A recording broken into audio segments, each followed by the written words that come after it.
Okay, it's your buddy Mike Messier, and I'm here in Florida. Yes, I'm here.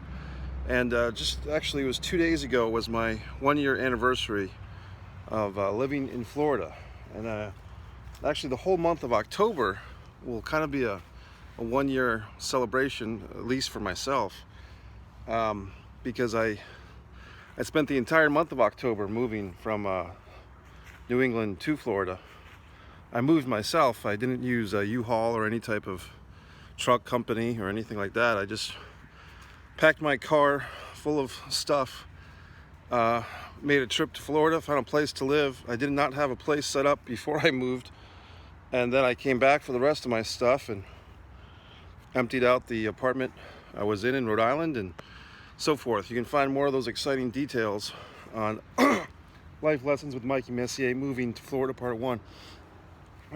But for 1 year anniversary, just thought I'd check in and tell everyone I'm fine. Yes, COVID's a pain in the ass everywhere you go, but look at all this wonderful space I have. This whole park, and I'm getting a bit of a burn today. I was in the ocean this morning at I think it was by maybe 8:45 a.m. I was swimming in the ocean. I was the only one in there for quite some time until a few other people came in. But I think someone told me that my blood might be better suited for swimming in the ocean, unlike my other Floridan people that have been here longer, because my blood's just different or whatever the fuck because of the weather changes. But it's hot right now. Maybe I'll get in the car and finish this statement. But for me, obviously there are upsides and downsides to moving and stuff. The only real downside to me was kind of the unexpected COVID situation has limited my ability to travel north and visit, friends and family that I thought I would. So it's kind of been a situation where I've learned, hey, you made the choice. Glad I did. But I didn't realize the opportunity to kind of travel back and forth would be limited. I am kind of gasping for air here, so I'm looking for a beverage. Yeah, it's October something or other, 5th or 6th, and it's hot. But that being said, normally I'm not outside during the heat like this. I came to this park to just kind of do some meditative thought and things. But for me, I do like the longer days. I do like, the ocean here. Any life lessons for you fucks? Really just the thing. A lot of stuff has happened, and I don't want to throw myself under the bus or anybody on the bus, but what I've kind of learned this past year is a few life lessons. I've been in a few situations that are very similar to each other over the last 3 years. And one of those situations, to be exact, is these wrestling podcasts. Pro wrestling, I'm not... Pro wrestling podcasts, I find myself involved in them, and then unfortunately filling in or taking the spot or substituting for someone who has passed away. And what I've kind of learned, unfortunately, is, that's a tough spot to be in. You're never going to fully replace the person that died, nor would you want to. And so there's always a bit of, just mixed feelings about doing something like that, because you want to honor the person that passed on, you want to honor the project, but at the same time, those shoes maybe are not meant to be filled, if that makes any sense.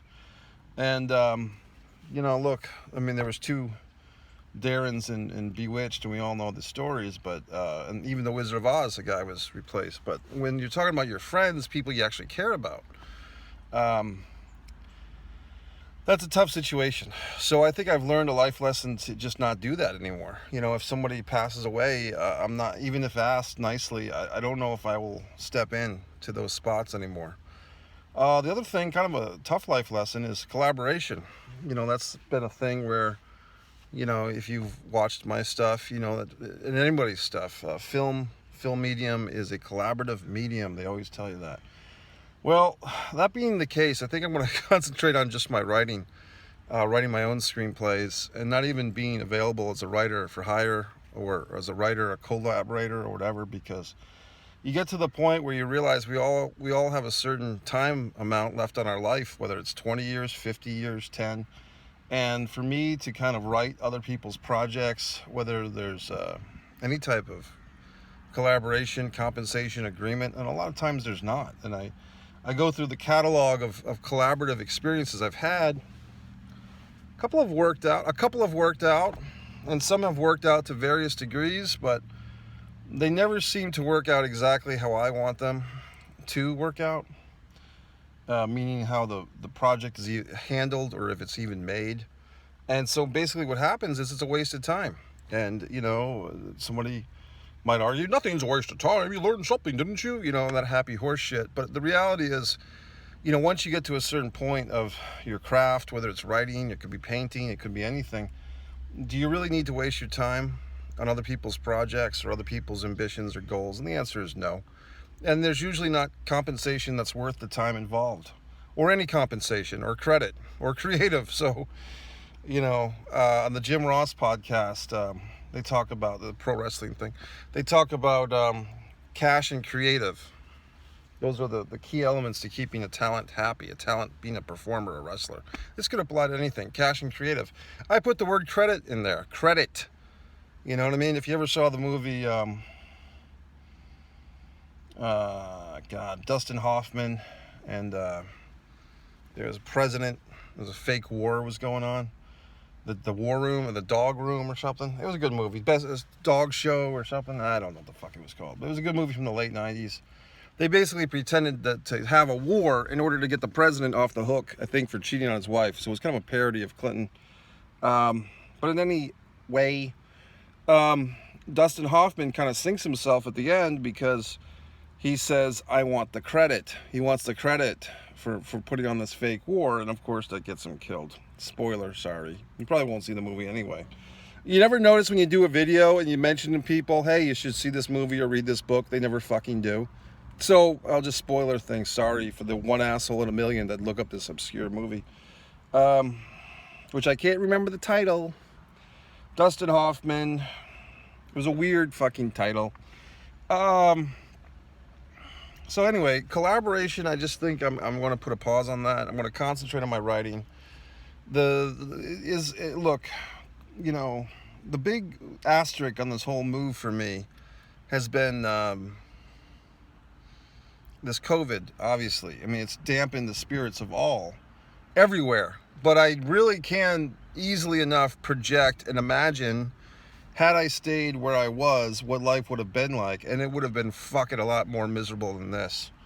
I mean, at least with this COVID situation down here, I have little pockets that I go to, areas that I go to, I feel pretty safe. Look, nowhere is totally safe. You gotta wear your fucking mask. And you gotta, you know, I mean, the other day I was in a place and I saw some lady sneezing, and I got so pissed. I put my mask on. I'm like, bitch, why are you sneezing in public? Go outside and sneeze, you fucking asshole. But she was sneezing. So, you know, it is what it fucking is. I mean, people are idiots and morons, and we just have to learn how to deal with that, the intelligent people. So, that's it. I was going to do a video like this the other day. It didn't happen. So I'm doing it now. The official anniversary was October 3rd. This is October whatever the fuck, 5th. Things I like, things I don't like. I like most of moving to Florida, to be honest, and I like... Oddly enough, this might sound antisocial, I like getting back in touch with myself. Like, basically, what do I like to do? What do I enjoy about life? Without the pressures of phone calls from people that pushing me around for my time. So, like I said, it does sound antisocial when I think about it, but it's true. I mean, the phone call thing, you know, basically I left a lot of associates and friends in New England, and some of them have kept in touch through phone calls, and some have fallen by the wayside. And that really hasn't been replaced here in Florida, I think mostly because of COVID. But I'm fine with it, because then I'm learning what's important to me. What do I want to do with my time, my energy, my mind? MikeMessier.com. Thanks for watching. Subscribe.